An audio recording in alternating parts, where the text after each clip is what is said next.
Welcome back. Well, as we await the outcome of Tswane's latest mayoral election, you may remember one of the major issues in the capital was that the council elected a person who was not qualified, did not qualify to be a councillor, in Murunwa Makwarela. Makwarela is what is called an unrehabilitated insolvent. In other words, he had been sequestered by a court because he had not paid his debts.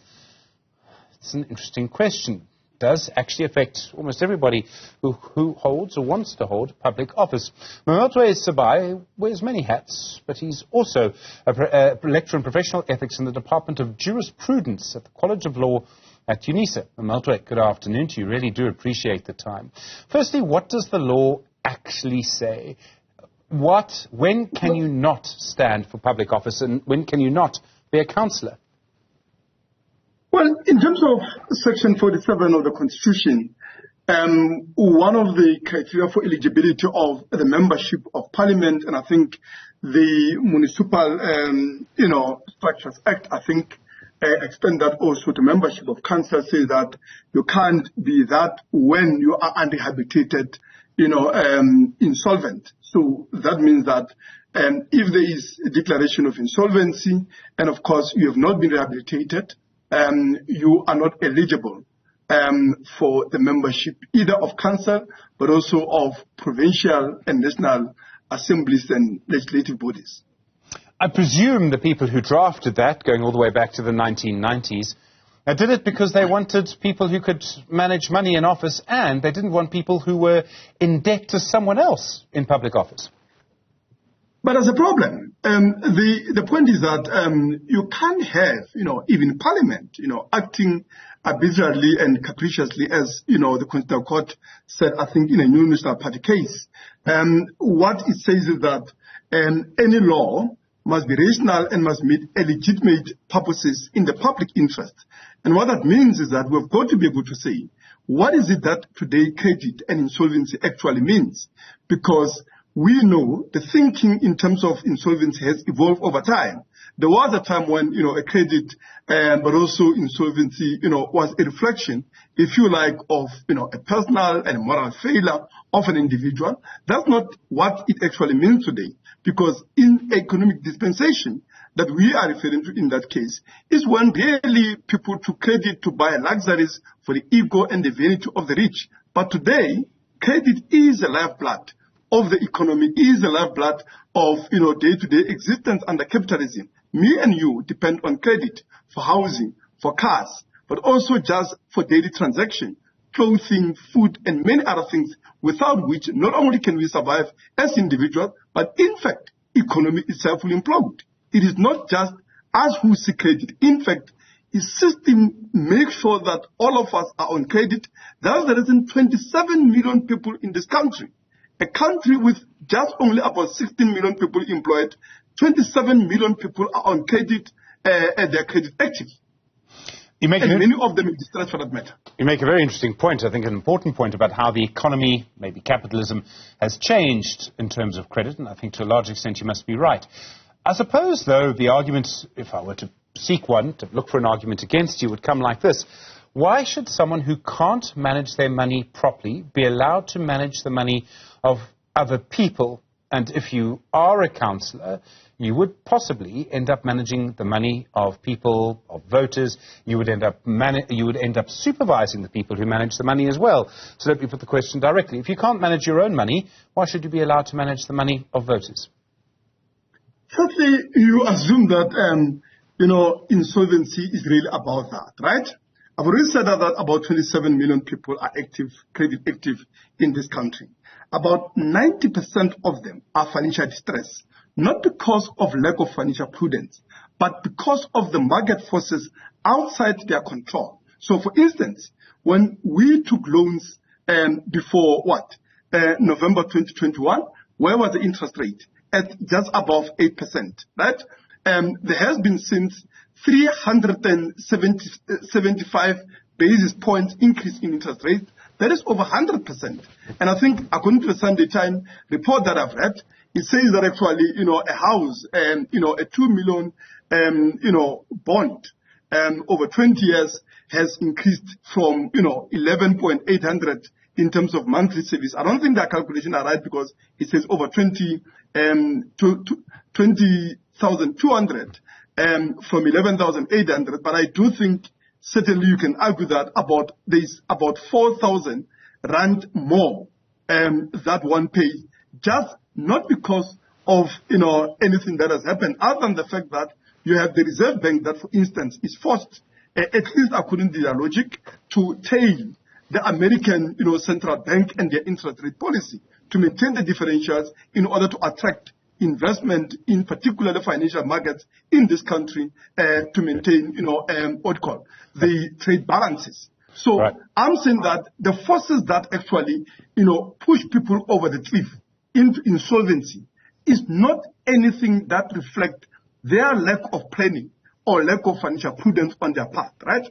It is the fact that there are, regulatory regimes, and that's how even legal insolvency is viewed. It's no longer viewed so much as punishment of people. There was a time where you would recall where, if you read the books of history, where insolvency, people used to be subjected to enslavement, corporal punishment, all of that. That's not what insolvency means today.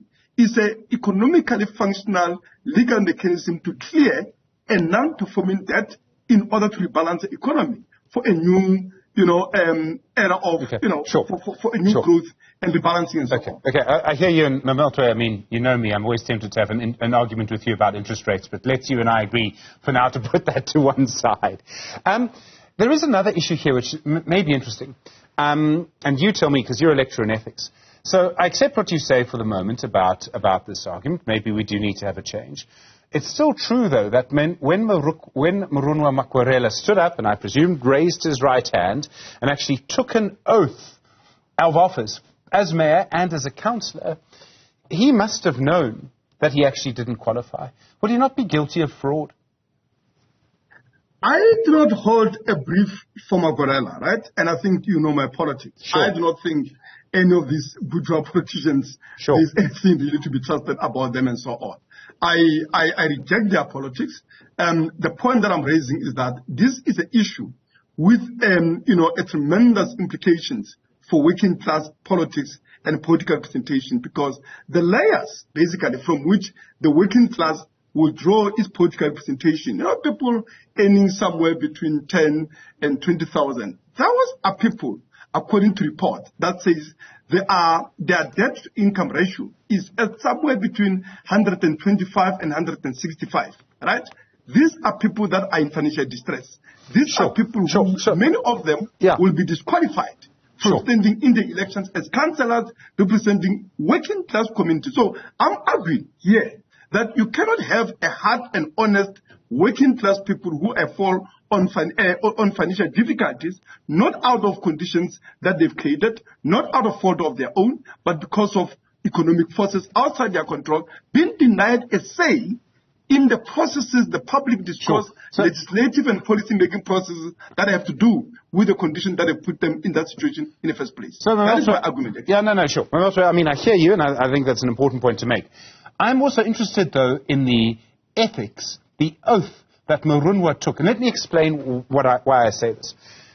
For me, as a voter, I can't speak for other voters, but if someone held up their hand and took an oath, and it turned out they took the oath knowing whether the law was right or not, he could have said something beforehand, he could have gone to court, to the Constitutional Court, had the law changed and all the rest, maybe someone will, based on what you say. But someone actually held up their hand and took an oath and said, I am qualified to be mayor. He did that knowing that he didn't. I mean, we should also ask for our councillors and our mayors to not lie to us. And didn't he lie to us when he did that? They lie about everything, and he's clearly a dishonest person, right? I mean, the fact that he went on to forge a court order, clearing him, that shows that this is not a person of personal integrity. Because any person of personal integrity, but also of political principle, what they would have said as an individual, but also as a party, was to say that as COPE, we oppose this, disenfranchisement, and on the basis of our political position, are having a campaign or will be going to court to be able to challenge this, right? But I'm arguing not from the point of view of COPE, not from the point of view of these bourgeois politicians who can always find rich people to represent them. I'm arguing from a point of view of working class communities that rely on people that are in financial distress, that rely on people that are forced into insolvency, that you have an entire layer of society that is being disenfranchised. And this, for me, is a fundamental anti-democratic and profoundly anti-working class, limitation on franchisement that cannot be tolerable and cannot be accepted. And I think it needs to be challenged, and the law need to be repealed. Mametlwe, there's another interesting angle to all of this. We know the Gauteng provincial government's thinking of intervening. We are likely to have, during an age of coalitions, times when we don't have an administration, we don't have a mayor in Tshwane, we haven't had one for some time, or a legal one anyway. Do we need to maybe give some of the officials below the level of councillor, the city manager, the people like that, some sort of power in situations like this, like they do in Belgium when they go without a government for quite a long time because they can't get a coalition together? Look, I pointed the example of Belgium, but the reality is, part of the problem already with this system, the modern constitutional state is that there is too much power already on unelected, unaccountable officials. And I think, for me, that is a fundamental problem. Of course, these mechanisms can always be strengthened to ensure that there is no gap between an election of a new public officer and the removal of the old one, right? So you could have a mechanism where until the new president has been elected, there must be one among the elected representatives who can take his post. But I think that is really fixing basically only a symptom of the problem.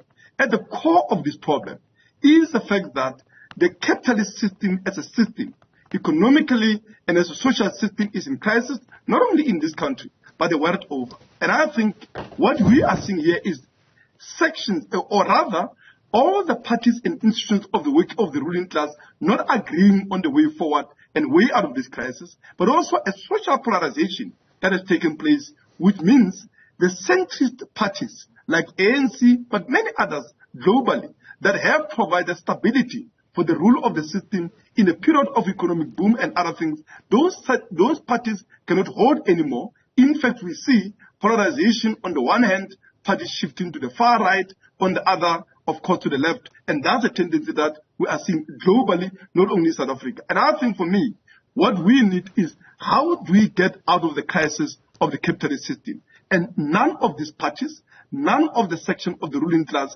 has a solution to that. And the only force that has the capacity to overcome this is the organized working class. And that has been my politics. Mametlwe Sebei, thank you very much indeed. That has been his politics. He is also, of course, a lecturer in professional ethics in the Department of Jurisprudence at the College of Law at Unisa.